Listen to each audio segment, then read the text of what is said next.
Kembali lagi di Trending Topic Weekend bersama saya Denis Adiswara dan masih membahas tentang asap. Jadi masih banyak sekali keluhan-keluhan dari masyarakat dan curhatan dari masyarakat mengenai asap ini, terutama dari daerah-daerah yang terkena bencana tersebut.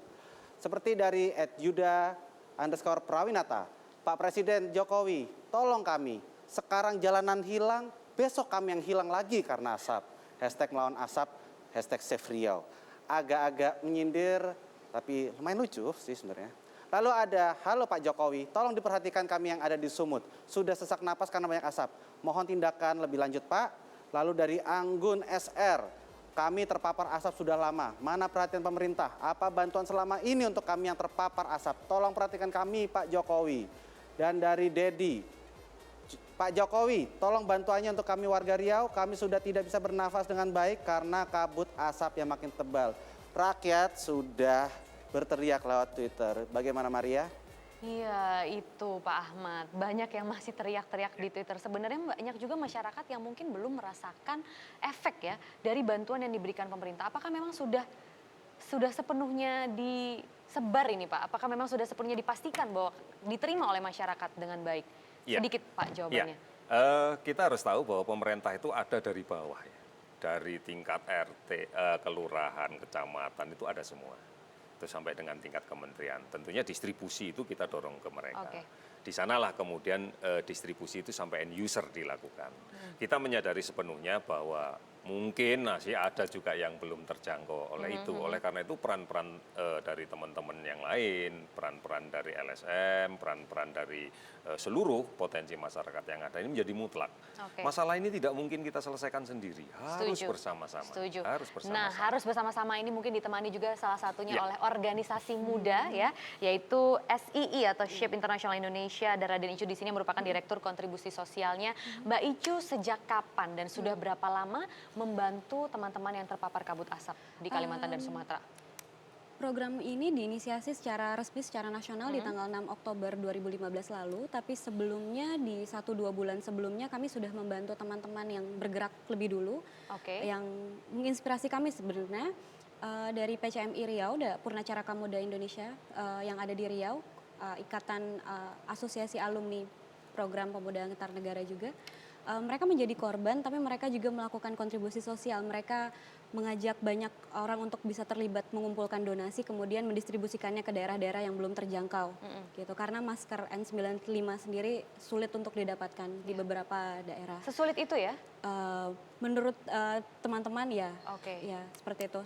Kemudian setelah itu kami menginisiasi programnya bersama-sama. Mengapa tidak? Gitu. Karena kami percaya kami punya jaringan alumni senasional dan kita semua juga dalam program didorong untuk selalu peduli terhadap kontribusi sosial dan kebutuhan masyarakat. Oleh karena itu, lantas kami menginisiasi programnya secara nasional di tanggal 6 Oktober dan kurang dari 12 jam kami sudah mendapatkan donasi 15 juta dari alumni saja. Wow. Kemudian kami juga akhirnya membuka kesempatan kepada masyarakat luas untuk bergabung dan kami mengucapkan terima kasih yang sebesar-besarnya karena di tanggal 17 Oktober saat penutupan donasi kami bisa mendapatkan secara total sekitar 54.300.000 yang kami konversikan sebagai masker N95 yang didistribusikan ke 3 wilayah provinsi yang menjadi sasaran kami. Seperti itu. Mantap, itu aksi nyata yang sudah dilakukan Pak Ahmad ya. Nah ini Ronald yang di ujung sana akan berbagi informasinya untuk kita. Ini ada juga teman yang langsung atau relawan yang langsung turun di tempat kejadian yaitu di Riau ya. Silahkan Ronald. Ya, kalau ini dengan pelakunya di lapangan. Ini ada Hamdi ya, koordinator SI Peduli Asap Pekanbaru Riau ya. Ini dari Pekanbaru ke Jakarta gimana caranya? Kan bukannya nggak bisa terbang dulu sekarang? Ya, kalau di Pekanbarunya sendiri itu bandaranya sudah tutup selama kurang lebih dari 2 minggu. Jadi kita kalau menuju Jakarta harus melewati darat dulu. Jadi saya melewati darat ke Padang. Ke Padang. Padang baru kita terbang ke Jakarta. Oke, ini kan sumbangan ada, bantuan ada. Distribusinya bagaimana? Secara visibility juga rendah kan di sana tuh ya? Kalau untuk distribusinya kami di sini dibantu oleh teman-teman relawan Pekanbaru. Yang mana relawan Pekanbaru ini adalah gabungan dari teman-teman pemuda yang ada di Kota Pekanbaru dan Provinsi Riau. Itu seperti alumni pertukaran pemuda antar negara, juga dibantu oleh teman-teman pramuka, teman-teman alumni Paskibraka, semua yang ada di Provinsi Riau pemudanya. Nah, Kebetulan kami juga ada teman yang ada di Pulau Rupat. Nah, itu salah satu pulau yang terluar di Provinsi Riau, di Kabupaten Bengkalis. Dia sekarang sedang mengikuti menjadi relawan Indonesia Mengajar. Dia melaporkan bahwa di Pulau Rupat itu untuk mendapatkan masker itu sangat susah sekali, dan jumlah sangat sedikit. Nah, jadi kita mengirimkan barang masker-masker yang sudah kami terima di Kota Pekanbaru, itu melalui jalur darat ke Kota Dumai, dan di Kota Dumai baru menggunakan kapal ke Pulau Rupatnya. Oh, jadi memang jalur distribusinya pun susah ya. Iya. Oke, udah berapa lama Pekanbaru nggak melihat matahari? Kalau sebenarnya kita nggak melihat matahari dan juga nggak melihat langit biru ya. Sudah berapa lama itu? Sudah kurang lebih 2 bulan. Sudah 2 Hampir bulan. 2 bulan. Dan itu rasanya sesak sekali Hamdi ya di sana ya? Iya, pasti sesak sekali, Mas. Oke, nah sebetulnya apalagi yang dibutuhkan bantuan misalnya kan ini gerakan nasional nih, banyak yang mau menyumbangkan gitu kan ya. Apa yang sebetulnya dibutuhkan di sana? Selain masker tentunya. Ya, selain masker, kalau masker ini kan untuk preventif kita terhadap asapnya. Nah, kebetulan kemarin teman saya cerita juga bahwa stok oksigen kaleng itu juga sudah Oh, berkurang. iya. Jadinya mungkin kami di sana juga membutuhkan oksigen kaleng yang mungkin bisa didapatkan di apotik. Udah habis ya di sana ya? Sudah pada habis semua stoknya, Mas. Nah, jadi jika Anda ingin membantu saudara-saudara kita yang terkena bencana asap, tadi itu yang salah satu dibutuhkan selain masker juga adalah oksigen kaleng. Silakan Maria, kembali lagi. Oke, terima kasih Ronald. Dan itu tadi juga salah satu rekannya ya di FII. Mungkin bisa dikembangkan lagi ceritanya Mbak Icu. Kalau tadi sudah konsen dengan pemberian masker N95, tapi kalau Mbak Icu sendiri melihat di sana, sebenarnya apa sih yang paling dibutuhkan oleh teman-teman di sana selain bantuan kesehatan begitu? Selain bantuan kesehatan pastinya adalah edukasi ya, materi Iya, edukasi. itu tadi Karena edukasi. karena bagaimanapun ketika masyarakat paham harus bertindak seperti apa ketika ada bencana asap seperti ini, itu akan jadi jauh lebih baik gitu. Jadi itulah sebabnya kenapa kami menginisiasi juga video tutorial penggunaan masker N95, karena mau sebagus apapun maskernya jika digunakan tidak secara baik pasti akan kurang efektif gitu. Jadi itu yang kami lakukan. Yang kedua juga poster yang bisa ditempel di tempat-tempat publik, jadi masyarakat yang melihat juga bisa langsung sadar step-step apa yang harus dilakukan untuk bisa memakai atau memasang masker dengan baik, seperti itu.